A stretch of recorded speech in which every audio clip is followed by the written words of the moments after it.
Hello again, everyone. This is Alex Toth, part 5 of my series. And as I mentioned, I'm going to read these interviews and essays on Toth to get you to know the man, his mind, how it works, what he thinks of art, and then get into his art. And for those, who mentioned it to me, I got a new a tripod for my camera so I can actually do the larger books. And I still got to figure that out. I think I got a good idea of how I'm going to do it. But yeah, so I can get those huge books that I have of Toth's to read those. So let's just dive in. I left off here when these artists were paying homage to the master. And now we're going to dive into Paul Ravoch's interview with Toth. And it's pretty cool. I was on Comicsgate Kings last night. Paul is also a Comicsgate King, and he was on there, so I was able to be on screen with him for the first time. I've known Paul, for years. I've corresponded with him over the years, and I learned a little bit more and more of his relationship with Toth. I mean, he knew him personally. He used to drive to San Diego Comic-Con with him. I'm assuming he spoke to him on the phone. He corresponded with him. That's for sure. So yeah, he had a friendship with Toth, and here we go. So, Smoke Across a Cloud. Paul Ravoch quizzes Toth on the craft of continuity art. Conducted by Paul Ravoch. As a boy, this is Paul. As a boy, I had a sacred weekly ritual, the Great Friday Afternoon Pilgrimage, a fevered journey from home to spinner rack, in search of comic books worth buying. After school, Mom supplied me with just enough money for a few comics and a hamburger, and off I would go. Anticipation building, the holy quest for the good stuff, once more renewed. And so it was that I came across the artwork of Alex Toth, even though the obscuring veil of crude printing, its truth and power was unmistakable. Enthralled, I collected every news story of his I came across: Burma Sky, Soldier's Grave, Dirty Job, The Glory Boys, The Tally, and many others. A long list of titles, each unique, each still treasured. Absolutely. I know a number of those. So Paul continues, today, as a comics illustration professional, I realize how much I owe Alex Toth. Again, this was 2001, January 2001. At least it was published. So Paul continues, I owe Alex Toth. He goes, today as a comics illustration professional, I realize how much I owe Alex Toth for setting such a consistently excellent example, for showing how to observe nature for lessons of truth, not merely copy the surfaces of others' art, for communicating the raw graphic excitement of the endless wonders around us, the calligraphy of a face, well put, the cascade of a wrinkled sleeve, the rhythm of raking shadows, and mostly a debt is owed for Alex's willingness to unselfishly pass on what he knows to those willing to listen and learn as he himself once listened and learned from the masters of his day. Just to stop for a second, Toth is one of those rare genius talents who didn't think he was above sharing what he knew. Because there are some pretentious artists who won't do that. They'll talk a good game about mentoring people. They never have. It's all bullshit with them. With Toth, it wasn't. I mean, Toth was incredibly generous with his knowledge. Incredibly generous. That's a rare thing for a master like that.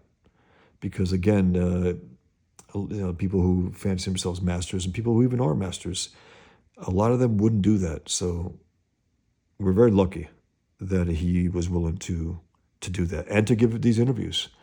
Ditko, Yul said that his work is him. And yeah, I mean, my work is me too, but I'd love to discuss it as well.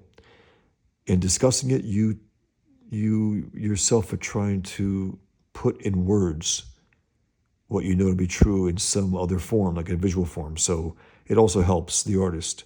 It's like Dave Mazzucchelli, the great Dave Mazzucchelli. He's been teaching in the Rhode Island School of Design and School of Visual Arts for years. And that clearly makes him a better cartoonist. He gets to be conscious about why things work the way they do, why things are better this way or that way. And from that, he produced Asterios Polyp, which is his full graphic novel. He wrote, penciled, inked, lettered, colored it. It's beautiful. Anyway, back to this. I can go on these tangents, but I don't care. I always get excited and inspired by Toth and his words, and Paul is doing a great job at the intro. So let's go on. Okay, so he goes, when you approach Alex for artistic advice, he is as direct, honest, accurate, and powerful as his artwork. That rarest of artists, Alex not only creates, but understands why and how he creates, and can explain it clearly to others.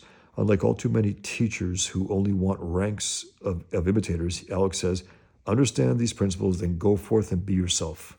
And that is why he can be trusted. Understand these principles, then go forth and be yourself. Great, great advice. The more one looks at his work, the more one finds. It is so well crafted that it never bores. As anyone who has tried it discovers, it's just about impossible to be as consistently excellent as he was and continues to be. This Alex Toth accomplished through many years in a difficult business. This article, cobbled together from a Q&A correspondence I maintained with Alex over the last year or so, is for anyone who is interested to hear him speak. Not about the ephemeral gossip of bygone days, but about the live inner workings of his craft of cartooning. Most of all, it's for the student out there who just might give a damn. It's a great opening salvo, Paul. So here we go. Paul writes to Toth, he goes, it seems that relatively few comics artists these days pay much attention to the overall design of a page. Many try to do flashy individual panels without looking at the page as a whole. What is your approach to laying out a page? How do you achieve the graphic unity that is a consistent feature of your work? Do you do many small breakdowns to sort out the graphic bold structures of the page in miniature? And Toth responds, page design must be very personal. It is always variable. No formula helps explain or create it. You can't cobble up a template overlay to impress upon any kind of story. Ridiculous.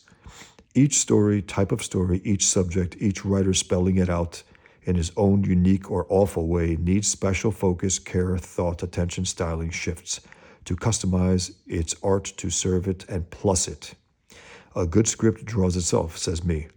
Love, romance, adventure, period, costume, western, futuristic, fantasy, sci-fi, crime, super jock or Jill, mystery, suspense, horror, teen humor, kiddie tales, spy, aviation, sea tales, ancient civilizations fair, historical war, etc. Set in every corner of the world or universe, or undersea worlds, some more picturesque than others, demanding research, background, set designs based on reality, photo swipes, etc. So you see, trying to contain, explain, display, exploit visual elements of all the above within a rigid, fixed, artificial framing of such stories, per panel or per page, in a size 12 EEEE, is lunacy. A lazy man's approach to the specific problems of our storytelling art form. One size cannot fit all. The cartoonist's mind, imagination, must be free to do the specific job at hand in its and his own way, in service to said story. Genre, a word I loathe, so bloody a feat and fey in the saying of it, explains viva la difference. Tale to tale, writer to writer, tale to tale, writer to writer, subject to subject, approach to approach, finish to finish. We cast our characters like actors, make them personify a type, new or cliched, and move them through gestural expressions, action, and emotional bits. We clothe, costume them to best define them as characters. We direct how they'll act or be shown to best, worst, or telling advantage to serve the story, tipping off readers to the obvious, or in reverse, being sly and subtle about them, their true or hidden character, motivations, and intentions. Thus, baby-faced bastards and bitches, yes, or ugly pussycats, nice good guys and gals. We design their settings, locations, light them, lens them, move them to best advantage story-wise, to reveal, conceal their characters, create interest in them, through word, deed, body language, expression, or lack of it. See? He goes, I used to make little page layouts per script page up in the right-hand corners, usually. In those long dead days when writers could write out a 6 or 7 or 8 panel pages descriptions, dialogues, and captions on one double-spaced typewritten 8.5 by 11 sheet. Simple, yes. After 2 or 3 readings per page, I'd doodle my mini layout for it. It was not locked down, but was up for grabs. Later, during the actual full-page breakdowns, every rereading deepened my savvy of the story flow, scenes, shot-to-shot continuity, what to stress, frame for or not, comparative yin-yang elements and how to balance them, and visual peak and interest. Add visual peak and interest. Little asides. Tips to readers. Have fun with characters, moods, set pieces, action, time of day or night, body language, gestural bits. This would make it more fun for me, so I can make it more fun for readers. Plus that script. Add to that script, he means. Surprise even its writer, forgetting the point or adding my own bit to plus his. I like that. I don't think I've heard someone use that before. Maybe I'm just not knowledgeable about that. Or see it just off center, revealing more meat in his stew. There's no substitute for thinking time. Think more, draw less, and less is more, and less is more. Dig, cliches are but old truths. Think more, draw less. Think more, draw less. Absolutely. Again, necessary detail at times, as I always put it, for machinery, for mechanical things, for cars, for things, buildings and whatnot. I get it. Sure. Faces, getting in the way of story when you want your eye to focus on certain people at certain times. You don't want to focus on that fine detail that you put for no reason. Again, authentic detail, absolutely. Excess detail for no reason, like Jim Lee, like Todd McFarlane, even Rob Liefeld, he would just scratchy lines. That was his form of detail. It gets in the way of story, and it tells you that they're not concerned with story. That's what really it comes down to. If you're concerned with story, you don't have to add all that crap to get in the way of the telling of the story. You want it to be smooth. And again, draw the hell out of what's there, but don't get in the way of it, as a lot of these quote-unquote artists do. Toth continues, I tapped into all the fattest nonsense in my time, used and abused them, badly or not. I let go, try another, but best of all was to just let go all suppositions and formulaic, self-limiting layout garbage or re-mechanics, and I'll lot a scene the space it needed, and no more. And I'd use angles, up, down, tilts, around, through, over, under, inside things like a ditzy Hollywood tyro, cameraman, director gone bonkers, with zoom lenses and special effects, till I got bored with its artifice, overstressing the mundane, and just took it a panel at a time, backing, filling, redrawing, shoehorning a lot, till all pieces fit, read smoothly. A jigsaw puzzle, my worst, comic book artist, cartoonist worst, dilemmas, were too few panels per page. I'd rather deal with 10 than 3 or 4. Interesting. I don't set out to make a lot of panels, but it almost always end up doing it. Unless it's an action scene which I want to open up wide. Rarely did panel copy picture content warrant such large panels, so few. The scripts didn't support such space waste, nor the action, so I'd rather not float panels in page space, trying to justify slim fixins. No, I prefer more story, needing more thought, care to squeeze into pages, demanding more thought about continuity and flow, and how to shoehorn it all and be inventive. With too much content to fill, build, compose, montage a page, rather than too little, it forces you to more skillfully learn to assess space per storytelling panels and pages, which, in service to script story, gives such pages a bigger chunk of it per. Reading smooths it out too, with more of it to be read, framed in a story thusly, almost like an old 12-panel Sunday comics page versus a 3 to 4 panel daily. Much more continuity, graphic goodies, interest. He goes, uninterrupted by 2-page spreads, gutter, such pages of 8, 9 to 12 or more panels squeezed much into them, and all the fat waste excesses of overscaled art out of them.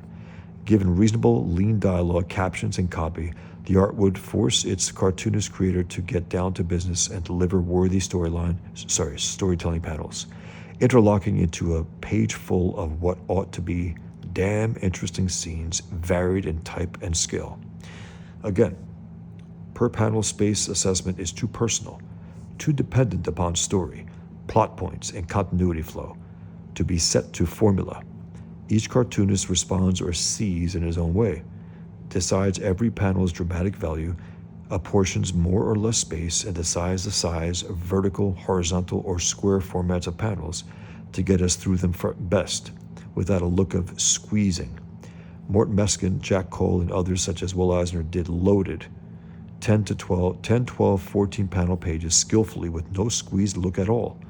Andre LeBlanc, ditto, in his fun, festive, intellectual Amos 5-7 page tales. But many 1930s, 40s, 50s classic comic book writers and cartoonists did it as a normal event. We readers then got our dime's worth, no mistake.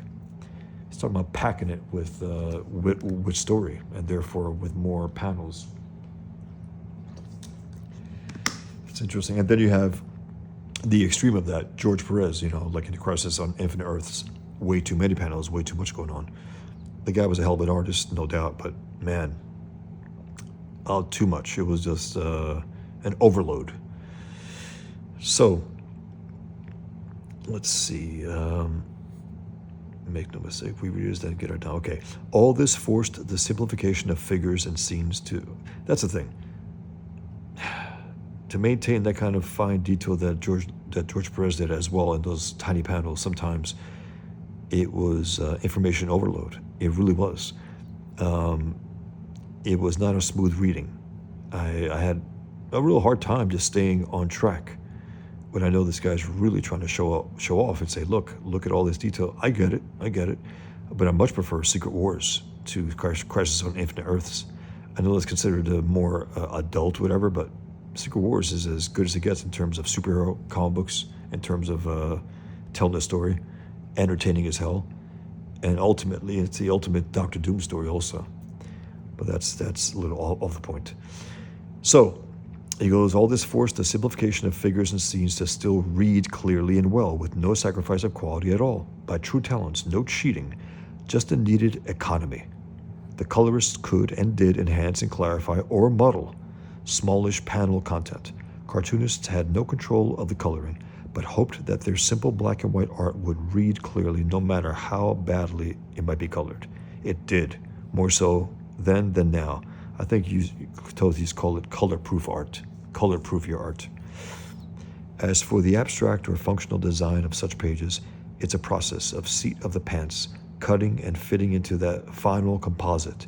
It's personal, case-specific, unique, instinctual, subject to taste, needs, a mind's eye, additive, subtractive, building block process. Though I'm repeating myself, I do it to stress the truth of it all. Personally, I don't mind. Maybe some of you listeners do mind. I don't. These are lessons that need to be repeated again and again. Every so often, I need a refresher course on my art. I go through all the art books that I went through, the best ones, just look at it over again. Remember those lessons, because sometimes you're going to be reminded. So he goes, though I'm repeating myself, I do it to stress the truth of it all, that no formulaic approach or mechanics or tricks does the job of covering panel page continuity design. It's too big a job for lazy minds, which dote on predictable, reproducible results, irrespective of input variables. Their reductive aims are to make top sirloin steak dinners, beef tacos, and chitlins all come out the same. Mush. Line up 10 cartoonists to illustrate the same script page and see the differences or similarities. Fascinating? Maybe. Absolutely. I would love to see, some scripts given to Toth and given to Dave Mazzucchelli, given to Jack Kirby and Steve Ditko and Frank Miller and John Buscema and John Romita, and see what comes from that. I mean, that would have it amazing. My own experiences, wins, losses, good and bad results over many decades boil down to seeing with a third eye and intuiting when, how an assemblage of panels page will come together rightly, best. After lots of erasure, scrubbing away, redrawing, scaling up, down, shifting point of view, recomposing, slanting emphases this way or that to link up with previous panel content, add variety, visual interest, and clarity, the jigsaw pieces do at last begin to fit. Copy flow, dialogue, captions, flow, connect, link up, yin yang, ham and eggs, copy and art coalesce, join into a cohesive and connective whole. Voila! Revelation. Then we had to learn to fit all storytelling elements together, copy and art. But for 30 to 40 years, we've had damn Stan Lee, Jack Kirby's Marvel collaborations. The peculiar post-art writing style Lee poisoned the water with. Wow. Interesting. I know that they had known each other, and he's ripping into them. The Marvel style, where the writer throws a plot to the artist, however limited that plot is. Maybe it's very simple, a page. And the artist takes that and turns that into panels, and then Stan Lee slaps on some dialogue. It worked. I mean, I love those early the Fantastic Four and Spider-Man comics, but let's see what he's going to go on here. He goes, it was imitated by every writer there, and then at DC by crossovers spreading the method, the post-art writing of dialogue, captions, etc., shoehorning it all in, over, around, and under the art, making a mess of it, in my opinion, ruining graphic and textual continuity and balance, interrupting the flow. And since the 50s, 60s, everybody's doing it. He's pissed off here. We've seen writers who no longer write, as writers of my time did, nor do cartoonists compose, non-existent, copy into the art. So both crafts are ill-served and have been for decades. A big part of the cartoonist's job is no more to design, copy, and art to fit work, tell their written, drawn story. They've abdicated responsibility for it. So no one understands, demonstrates continuity, story, and art anymore. In print, they've deconstructed the whole damn form. Dummies write, draw comic books, which is comic adventure continuity's last stand. Thanks to Stan Lee's overproduction needs, with 5 pages a day, Jack Kirby. Wow, it's true. Jack did produce 5 pages a day, as well did John Buscema. For my latest project, I was averaging 5 pages a day, and sometimes I did 7. Now these are for, not full pencils. They end up being things that I can transfer onto larger sheets through the Lightbox. And there's something about that where the intensity of working on that in this particular story, I think is necessary. But I hear what he's saying. I mean, he seems pissed off of this because of the quality, as he says, suffered for it. It was madness. It spread. Look at what it's wrought. Guys who draw but don't know what to draw. By the way, this is Toth's and Archie Goodwin's Batman story. Look at this. Look at the composition there. Look at that cape right there. The way he cut that in half, where his arms are stretched out, and the way the cape goes, you know it goes down and up like that. And then look at this. That's a rare thing to see that. All those Batman figures going in, and then overhead. Look at that. Beautiful. Okay, it goes, but don't know what to draw or what word picture continuity is. It can only get worse. It will too. Who knows enough to correct all wrongs? Let me just get a sip. And then Paul asks, you once mentioned Kubert's money shot formula taught to young tyros, to criminal abuse by them all. I'm wondering exactly what you meant by that. So, sorry. Again, look at this. The layout, the shadows. Look at that ceiling even. See, that's good detail right there. It tells you what it is without overdoing it. It's awesome. So Toth, in response to a question about Kubert's money shot, Toth says, Kubert's money shot grabber, his vernacular, not mine, is his mechanical, formulaic, set-in-stone prescription for comic book page composition storytelling to make it all the more dramatic, dynamic, thus more sellable, commercial, and collectible, I guess. Using whatever key action scene per page warrants more impact via space allotted to it. To put it over, big as blazes, usually featuring our hero in a big ball-busting fight action shot, or the hoary villains doing dirty works or some bloody humongous explosion or special effects gig to knock your socks off, etc., or mood shot to work a plot point fully. Since I resent and resist formula, this contrived fix per page sets up an artificial must per page, whether story script has need for such bombast or not. Manufacturing concocting such a spurious need for such a money shot is to me boobery. If the copy story needs wider, bigger scale dramatics, fine. Now and then, yes. But the less it's used, the more effective will be its use. Have to agree.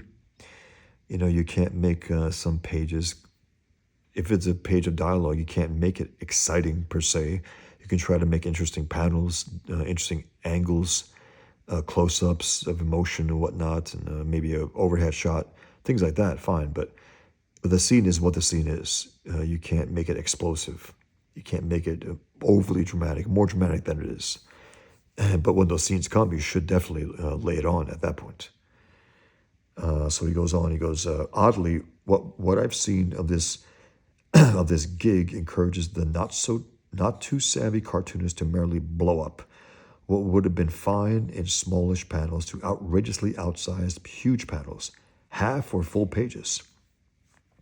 Kirby-esque double truck 2-page spreads, filled with lots of too big close-ups of faces and figures, and not widescreenish, sprawling battle scenes, or point-making establishing scenes, vistas, etc., vital to readers' understanding of who's on first, what's on second.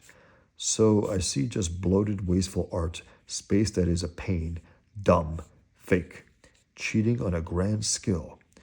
Bill Hanna's old axiom, work expands into the time, space allotted to it, explaining his operative production code. Fuck it. Get it out. Jam it through. From day one of our every production startup, April 1st was annual network contract signing time. So you see how it was at Hanna-Barbera long ago. You know, I know some artists resented Toth's criticism of them and the medium at times. This is a man who was deadly serious. He did not mince his words. He was telling the truth. He didn't care if someone got hurt by it. It's people who get hurt by the truth, you know, they place things above the truth. They really do. You know, that's why when you say truth hurts, yeah, truth hurts liars. Big time. Truth doesn't hurt honest people. It doesn't. So I love the fact that he was willing to throw himself out there and again, alienate himself from people. Hey, man, I've done it with myself. Miller was my hero, Frank Miller. He said and done things over the years that I completely criticize, and I have no hesitation to do that. Why? Because it's true. He did some stuff and he said some stuff which just wasn't authentic, wasn't real, wasn't honest. You know, his stance on free speech, right? He was such a free speech defender until 2005 after the Muhammad cartoon crisis. After that, where's his position on Muhammad cartoons? Nowhere to be found. He hasn't drawn him, called him out for that as well. So the point is that if you're an honest artist, you shouldn't hesitate to deny the audience, whoever it may be, if you're doing an interview, to think, yeah, you know what, that guy might not like what I'm saying, so I'm going to withhold an important truth because he might get butthurt. Fuck that. It doesn't matter. They get hurt about it. Look, my friends, as Aristotle said, and let me find it actually. Again, I'm going to get off track here. It's okay. It's worth it. Aristotle, the philosopher, said this, and I'm going to find it quick because I made a post, a print about it. Let me show you quick. I hope it shows on my iPad, but we'll see. It It's a great quote, and it was so good that I made a print about it. It's right here. Okay. I hope you can see it. I think you can, actually. Okay, good. This is Aristotle, right? For while both the truth and one's friends are loved, it is a sacred thing to give the higher honor to the truth. For while both the truth and one's friends are loved, it is a sacred thing to give the higher honor to the truth. And I tell you one thing, I've learned from my experience that your friends don't mind you telling them the truth. If it hurts, if it doesn't, I want to hear it. They want to hear it. So again, when Toth is here trying to convey his thoughts, his ideas, his honest opinion about things, you don't see him biting his tongue about individuals. He calls names out. Joe Kubert's a great cartoonist. I love Joe Kubert's work. But I know what Toth is saying. He was much more of a formula artist than a Toth was. He definitely was. I think someone discussed it once. Was it Barry Windsor-Smith and Gary Groth talking about, he did a comic book about Sarajevo, I think Joe Kubert, and when they had the explosions in there, the war there, they were very similar to Sergeant Rock explosions and so on, meaning it was a formula of how he drew explosions. I get it. It's a shorthand way of doing it, but maybe for a more serious war novel, graphic novel, maybe change your style. I'm pretty conscious in terms of changing my style. Table for One was black and white. The more serious characters were drawn more seriously, more realistically. The more realistic characters were drawn more realistically. The less realistic characters were drawn less realistically. They were real, to the point of real extreme characters for the unrealistic ones, and then pretty much relatively realistic drawings for the realistic characters. Pigman, similar. And then the current project I'm working on, a little more realistic than both of them, than Pigman and Table for One. Okay, let's get back. I just got to figure... Okay, here we go. So Paul says, when I look at older comics, small captions were used to help the reader understand the time, space, transitions in a story. For example, a new scene would begin and the writer would have a small caption such as meanwhile, presently, later, that night, suddenly, and so on. In new comics, it seems to me that these are rarely employed. Were these just a crutch, better forgotten, or have we lost something here? It's good questions. Toth says, regarding mini captions, descriptive values, we writers, cartoonists long ago informed readers better of the change of place, jump in time inside a size to readers, tipping them off to some plot point, raising questions, adding to mystery or clarifying or adding characterization, setting the mood better, telling that damn story better, clearly. As above, the craft has been despoiled by dummies. Enough said? Paul says, related to the previous question, another forgotten comics device seems to be the thought balloon. It is rarely seen, and so we are denied the chance to hear a character's thoughts. We only hear what they actually say. In a modern comic book, as above, what do you think happened? Are we better off without the thought balloon? Just my thoughts, and what I've done also. I have, I guess Miller took the thought balloon and made it into these inner monologues in boxes and rectangles and whatnot, which to me are just as fine and less intrusive, I think, on the art with all the bubbles. I don't know. Personally speaking, it doesn't appeal to me. I much prefer the rectangles and squares, the inner monologues that they have, their inner thoughts, and sometimes they're not as clear as the thoughts described here, as the full thoughts, like only there's suggestive words here and there. I think that works better, but let's see what Toth says here. He goes, regarding thought balloons, sure. Vital tools in storytelling, they are worthy supports for internal characterizations, studies, revelations, positing options, or status quo of the thinker. Who the hell said they were passé? Every comic strip storytelling device since 1900 is a useful part of our medium's lexicon. Use everyone, anyone you like. From the yellow kid to now, don't let fools intimidate you with faddist BS. Don't throw away useful tools. For instance, a two-shot chat. The dialogue goes on, but thought balloons behind, under the verbal, can and do reveal unspoken truths of both characters. Yes, worthy, but does anyone think anymore? Writers? Ha! You tell me. So funny. He was so harsh about his criticism, but man, he was, I think the extent of his harshness is the extent of his love for the medium. I really believe that. It wasn't just nasty for nasty's sake, like some punks who just criticize everything as shit. No, he was clearly open to good stuff, and he praised it. I mean, when there was something worthwhile, he absolutely praised it without hesitation. So he was as effusive in one way as he was in the other way. So Paul says, do you recommend the use of photo reference? If yes, how would you suggest best employing it? Would you study it carefully, sketch from it, and then put it away? Or keep it in front of you as you work? Too often it seems that artists fall on one side of the fence or another. Too little reference in the subject, be it figure, object, whatever, comes across as unconvincing and fake. Too much reference in the dangers that the work, while being technically accurate, can come across as stiff, over-detailed, and lifeless. Your work seems to avoid both of these traps 100%. Extremely believable, but still maintaining a feeling of real life, as if the subject had been right in front of you and you had done a sketch of it right there. How do you so consistently stay in this middle ground? 100% true. Toth had his style. It was a believability, an authenticity, life to it. Whether the drawings were realistic or not, there was lifelike quality. The gestures, even this right there, just that arm going that way, the muscle going that way, the fingers, the angle right there, the hand right there, beautiful.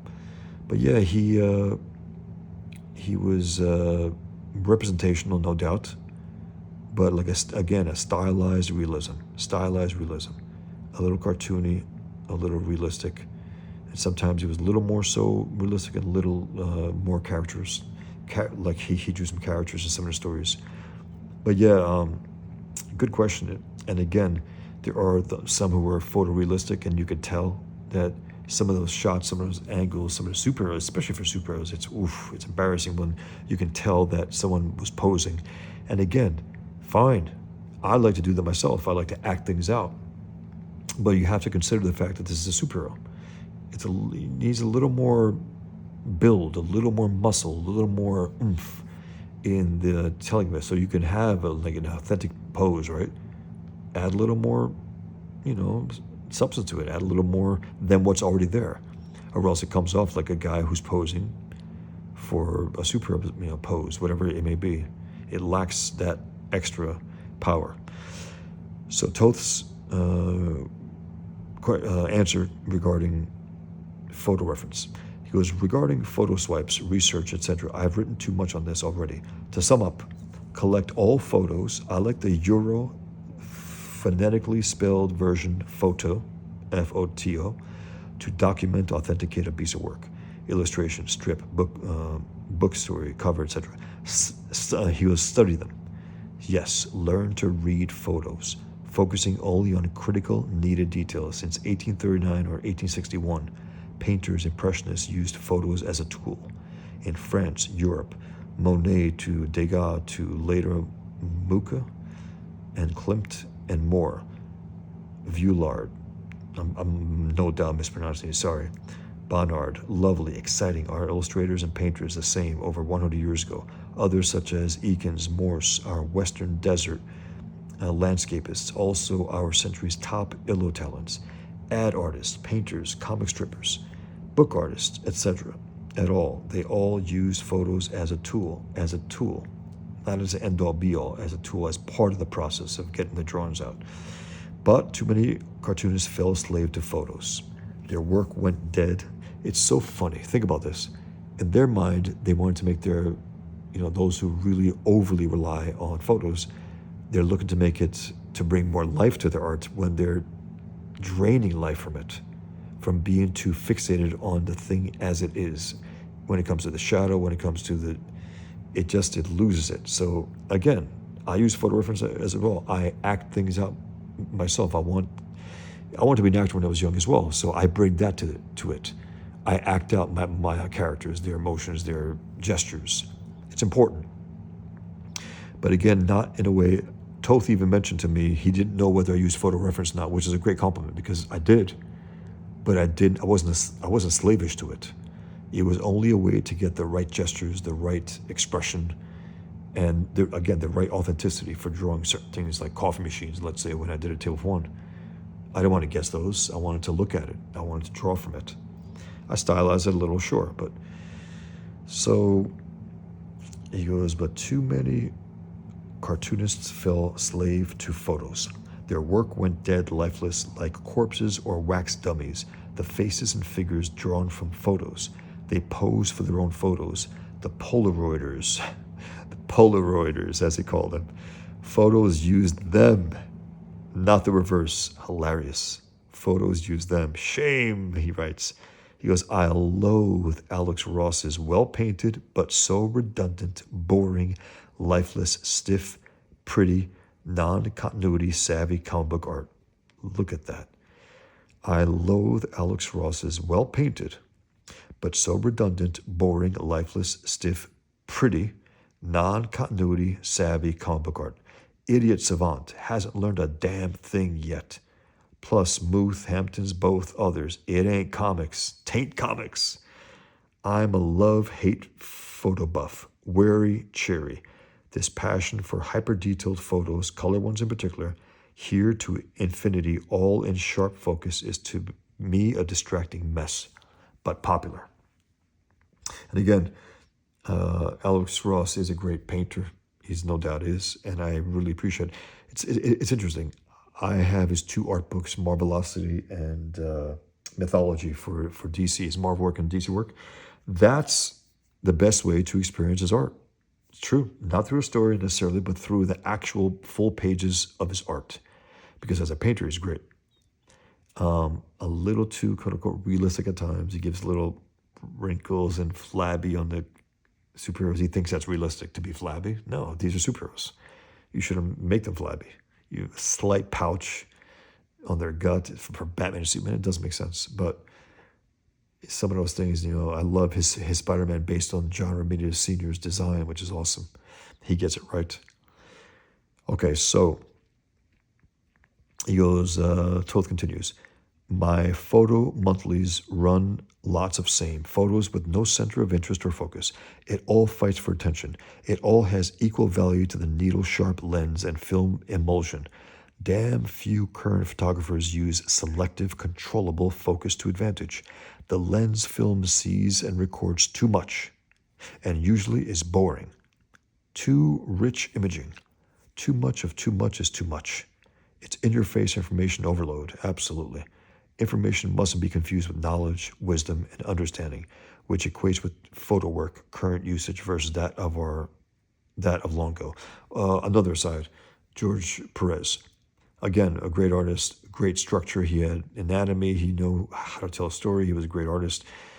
But he also took away from the moment. Let's say there's a character in the foreground, right? And the focus should be on him. But he'll make a building behind him with windows above there and two people arguing with every detail in there. It's like there's no purpose for doing that. If you're going to do that, at least make the background not as dark inked as a foreground. Make it like gray, if anything, if you can do that. Because you want that main character that the quote-unquote camera is on, to focus on, to be the focus. You don't want everything to be of equal value. It doesn't make sense as a story. And I think that's what he was getting at here. Toth says, yes, long ago we had disciples of detail. The F64 Club, which was slow lens minimum aperture, giving amazing depth of field, here to infinity, pinpoint sharp detail. But counter to that movement of the big sheet glass plate, 4x5, 5x7, 8x10, even 11x14 view cameras of the outdoor landscape and indoor studio photogs, who merrily contact printed 1:1 negatives of such generous sizes for crisp points in black and white and later color too. Using the same big field view bellows cameras were the romantic photo artists who were scorned for their soft-focused, unsharp imaging. They took fuzzy, muzzy, blurry edged, and very simply composed, contrast-savvy scenic and portrait photos that looked like impressionists, paintings, and not real photos. But I loved them. I have an idea what he means here. Via trick lenses and camera, or via darkroom enlarger, manipulations, soft filters, etc., or printed on toothy, grainy paper stock to further blur the imagery. It all had a charm, eye appeal, simplicity, mood, and atmosphere that I fancied, and still do. I learned more from them than a room full of gnat's eyes, sharp black and white, or color photos. The eye is drawn to the former because it invites study and viewer participation as in any art form. That just out of focus, mysteriously attractive quality, which makes shapes, forms, and step values of tone or color so much easier to read and enjoy. It creates more of a whole picture somehow. We do see more with less to see. Confusing? Not really. Focus, focus. What do you want the reader? What you want is to have the reader see what you want him to see. You want him to look at everything of equal value. You don't want the background characters to be as important as a foreground character. You just don't. You're telling a story, right? So the focus should be on things that you want it to be focused on. He goes, when artists, painters, even photographers assess a scene on site to paint, etc., one trick used is the squint. Yup, we squint to blur the image so we can best see shapes. Now this is important stuff. Again, I just want to, if you're an artist, I think this should be something else to hear this stuff, and mainly for artists. I think, again, as artists, I love this stuff. If you're not an artist, you might not love it as much. So we'll see. But let me know what you think. We squint to blur the image so we can best see shapes, values, etc. As simply and directly as possible. It works. Contrary-wise as it seems to be, this unsharpness that attracts my curious eyeballing is why long ago, 1930s onwards, I found so many fine, novel, interesting images in old newspaper black and white photos of 65 dot line screens on cheap, rough newsprint pulp papers versus the too rich 80, 120, 132 dot screens used today, which are too rich, dense, clumpy. I have, for decades of newspaper reading until 85, clipped such fuzzy photos, if well-composed, lensed of tonal range, shapes, simple, well-defined, separated. But then I'm strange in my taste. What? I get what he's saying. I mean, there's something about that rough, chunky quality where, those photos, those artists, and some photographers are artists, they really are. They know how to manipulate their photos when they develop them. They know how to fade and blur and sharpen, and it becomes something other than the straight photo. It's awesome. But yeah, there's something about the focus. What's the focus? Like here even, just this, right? The buildings. Adding all the details here would diminish what's happening here. I love the fact that they're just outlined and it frames the character there. It's awesome. And all the details here in the foreground. Everything that's happening, all the excitement, all the adventure, look at that. So that, I think it's important as well. And again, he had fine detail. Look at those faces even. Look at that. I guess you would like a boxer with the boxer ears, right? And with as much detail as Toth gives, I mean, look at this. He didn't skimp. He just put enough in there. Okay, this is an action scene, a fight scene. Put those little dots in there. Put all these details here, those faces. Look at all those faces, all those thugs. I mean, I love that look. John Sr. was good at doing that as well. Also Basima. Black hood featuring the fox. Awesome. Okay, so he says, flip side of all this is my longtime fascination with the once very popular high contrast, high con conversions of tonal, even color photos to pure black and white art, and also posterization when a tonal photo is limited to black and white line plus 1, 2, or 3 tones by design. for most dramatic effect. It's done in color too. Very striking stuff. Similar effects are achievable with top quality video cams. 40 years ago, in my hot photo darkroom days, I meant to shoot print produce a daily Sunday strip thusly. I loved it, but alas, it never came to be. Could still be done by others. It could be pure black and white line with mechanical dot line screen tones overlays like a zipatone, etc.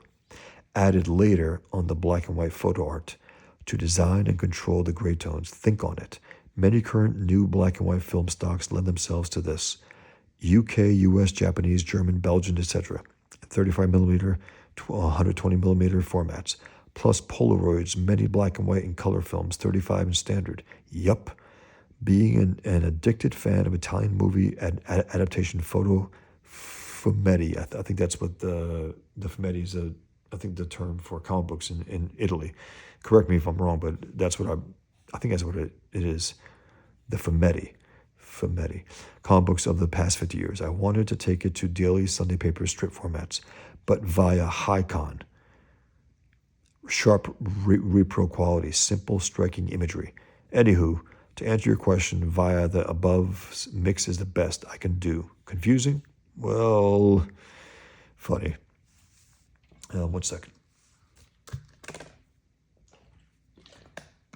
Sorry, just had to take a sip. Paul says, what are your suggestions, methods for studying drapery? I remember you mentioning that you were advised to trim the number of wrinkles that you drew down to the most important 2 or 3. How does one achieve this? I.e., decide on which are the most important lines, the ones to leave in. Toth says, regarding clothed figures and all those damn wrinkles and drapery, Noel Sickles advised simplifying, choosing the 1, 2, 3 most telling folds and wrinkles radiating from the tension points of the knees, elbows, and crotches. Consider the body twist and action plus the thickness of the clothing, how loose or tight it is, its styling and cut, its purpose, etc. Draw from life. Squint. The seated Noel, legs V'd apart, pointed to the tension points and radiating wrinkles along his inseams to the knees and down each leg. It's not necessary to draw all that clutter to tell the story of that leg in flannel. No, you pick out the most telling, dramatic 3 or 4 folds, draw them, and that's it. 100%. I've seen artists do, my God, 10 lines, 12, 15. Enough. But which 3 or 4 folds? If you study all types of figures wearing all kinds and weights of clothing, you'll see that quite often. Loose draping cloth will conceal more than reveal the framework within undersame. That gets tricky. Tension points rules alter then, and drawing same looks wrong on paper, right as it may be. Study photos as well as milling humanity around you, and you will see countless examples of lumpen shapes of clothing the lens caught at the wrong moment, which defy you to delineate the arms, legs, and body within all that bulk.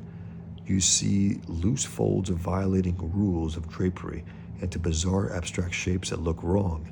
2, the result can be novel, intriguing, worth drawing for just that very abstract quality. Paul says, in art instruction books, one often finds a statement along these lines. Unlike perspective, anatomy, and so on, the principles of composition cannot be taught. They must be learned by intuition. That they cannot be explained. Do you agree with this statement? How do you go about constructing a solid composition? How do you create a focal point? Direct a viewer's eye to it, and so on. I'm not looking for rigid formulas so much as principles. Some insight into how you think about composing a picture. Now, this is important stuff here. So let's see, just curious. Yep. Wow. So Toth says, composition, it's learned by the doing of it. Through years, thousands of lousy drawings before 2 + 2 = 4, and it clicks in your mind eye. I think I'm going to stop here. I think I'm going to stop at this page tonight. Yeah, it's not very. It'll be about an hour or so, a little over an hour. Composition, it's learned by the doing of it. Through years, thousands of lousy drawings before 2 + 2 = 4, and it clicks in your mind eye. The third one too. mind. It looks, works, and feels right. As I've written before, I fly by the seat of my pants. Most of us do. Intuitively, reflexively, lazily, industriously, seriously, or not too. We react to our script, story, characters, and settings, to the flow and action and spirit of same. Our weather eye sees more in time, experience through bad and good and so-so stories, and our art for same. Motivated or not, angry, pissed off, happy, etc., we try to find a hook in our script, characters to hang our enthusiasm on, to do the job. If found, it can bloom and change the story for us, give it value, and we can be charged up enough by our own vision of what's innately possible in it, contributing or our twist to it, in the spirit of it, to plus it more than its author may have envisioned him, herself. It's happened. A good story draws itself, I keep saying. It's true. A good story, 100%, a good story draws itself. It's true. If I find my own hook so I can match picture to word and tell that story, my attitude proper for it, my mindset open for fresh, non-formulaic concepts and ideas to make it mine, give it what's needed to make it work, fly quietly. Composition, page layout, panel design, copy, art meshing, nicely, fittingly, intelligently, page to page to the end, leaving writer and reader well served and satisfied, and maybe me too. It's happened too, on occasion. Not that often though, damn it. Try viewing, seeing, really seeing, studying, questioning, assessing movies, TV, videos, old and new for their storytelling, graphic, lexicological continuity techniques, which adds fun to the process. Watch them 2-3 more times, discovering what you missed before. Composition is walking around your actors in the setting to find the right place to set up your camera, mentally visualizing it, deciding what lens to use, how close to your actors you'll shoot, who is more important, whose line is the punchline, how many crosscuts you'll use, how long the scene is, are the actors static or chatting? Is there a physical business? What business? Gestures, walking about or through the rooms, anta, protagonist, antagonist, protagonist, who's who, what's what? Is one the heavy, other hero, simpatico, neutral, a woman, odd, young, pretty, not, short, tall, heavy, thin, how dressed, setting-wise, large, small rooms? What's our time frame period? Where in the world of rooms are we? Nation, city, town, ethnic, regional, cultural, set pieces, etc. That's why when people talk about, I think there was a painter, right? An artist who drew single drawings, and he says, I think he looked at how much work comic book artists do, and he goes, I can never do that. It's a lot of work. It really is. You have to know it all. You have to do it all. You're creating a world. You're trying to make it as authentic as possible, even though it's just on paper. But there's something about it, having that power to create from scratch a living, breathing scene that can emote, that can get emotions from a reader. Something else. Okay. He goes, every element in a shot has a priority value, keyed to what a scene is about. From those POVs should we bias it? For whose POV should we bias it? Is it a crucial scene or just a bridging scene between other key shots? So if it's a quiet moment, short or long, give it its needs, but no more, because it sets up the maybe stronger next scene. Since dialogue reveals character and motive, play to that. Will they react to off-screen biz, sounds, sudden walk-on of a new character, or alarm, or will the two cross exit, left to right, or vice versa, high, low, overhead, floor level, neutral, up to or away from camera? You see, Paul, how it is? Each scene has a head, tail, enter, exit, or cut, dissolve, a link, one in a chain of them. They must make a chain, maybe differing in size, length, width, but each serves its own purpose in the context of story parts making up a whole, be it video, film, animation, live action, comic strips, comic books, old-time life magazine, serial, photo storytelling, storyboards, etc. The whole 9 yards.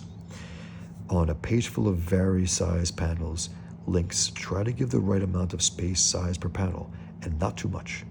Each end is as bad as the other. The copy, captions, dialogue, balloons dictate much of space usage. It is part of composition. It must be. Creating the flow through words and art and out again to the next panel is a crucial skill to be learned and used well.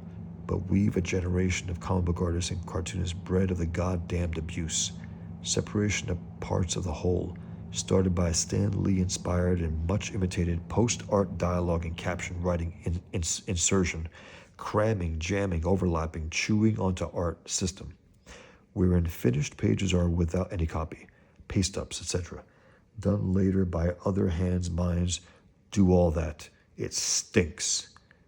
Copy must be written out, edited, and fixed, so said cartoonists will just have to think, work it in, design it into, around, over, and through the art of the paper, of the panel, page, story, book. But we've poisoned the well with this post-art scripting horror. So writers, cartoonists don't produce all they should per assigned job. Well, there's something to be said about the single writer-artist. You know, some of the greatest works in comics are by writer-artists. From Will Eisner to Frank Miller to Walt Simonson to Toth even, near the end. There's something to be said about that. Guys who write and draw their own stories. There's more cohesion, more integrity in the telling of the story. You're not of two minds clashing. Now, sometimes that could work. Ditko and Lee did clash, but they produced a great comic in Spider-Man. I think near the end, Kirby and Lee were clashing, but there's something about that singular vision. I think that just is superior. So he goes on, the old traditional way was the best. It made sense. It made us dinosaurs think about much more than filling up space. It was fun, sweaty, hard to learn, and the learning should never stop.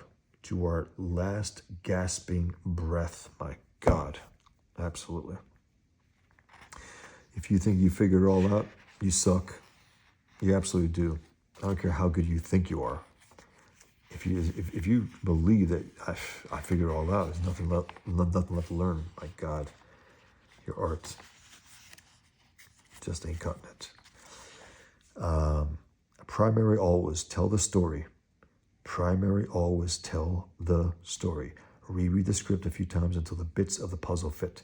Thumbnail, panel, and page compositions to best serve it. Expanding and reducing them into the right balance. Creating pages full of correctly sized, composited, continuity, smooth story reading for readers, even curious editors, possibly.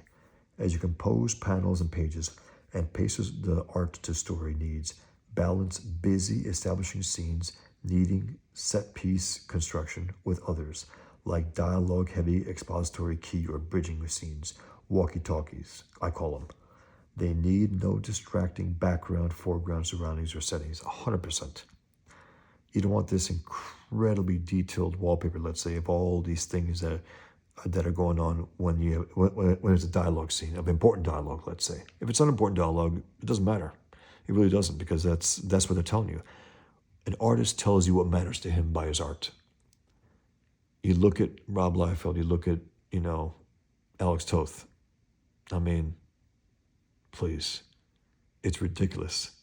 What's important to the other? What's important to him? What's important to him? You know what's important. Making a quick cash grab for one, doing as little thought, as little good art as possible. And then on the other side, you have a guy who takes it deadly seriously, who gets pissed off at himself if he doesn't pull it off the way he thinks he ought to, who beats himself up. Whereas the other one, he gets one. I called out Rob Liefeld not too long ago when he had the nerve to actually talk about execution, about art and how important it is. It's like I told him, I said, you're talking, and he came back at me with, how many comics have you sold? It's like that's it. That's all you got to know about him. He got lucky. He was part of a crowd that was popular as hell. He was not as good as any of them. Even Jim Valentino was better, and believe me, that's saying a lot, but he was. At least he could tell a story to some extent. Anyway, Jim Valentino, what was that character? Nighthawk? Something where He broke spines of people, then he got AIDS because his creator hated him. Anyway, it's pretty gross. But as you compose panels, pages, I'm sorry.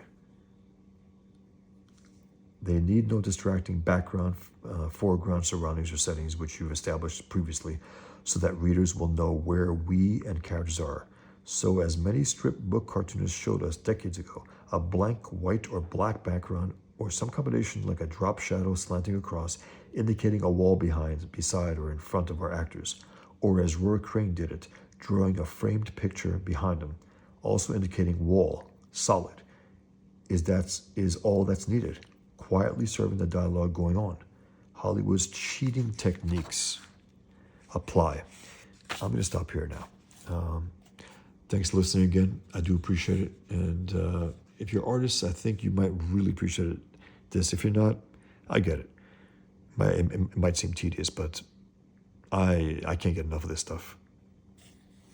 A great cartoonist sharing his mind with us, what's important to him and what's not, and so on. It's beautiful. So I'll finish the rest hopefully tomorrow. And I'm going to post it now, and I'll see you next time. And again, if you could subscribe, I would really appreciate it. If you haven't, if you could like it, let others know about it, share it. I would really appreciate it. I'm trying to grow my channel here. I want to do a lot of these type of things, from Toth to Dave Mazzucchelli to Frank Miller. I'm going to look at all the hardcover books that I have, the big ones as well. And again, I got that new tripod, which should really help me get a good look at those big artist edition books that I have. Take care, be well. Until next time.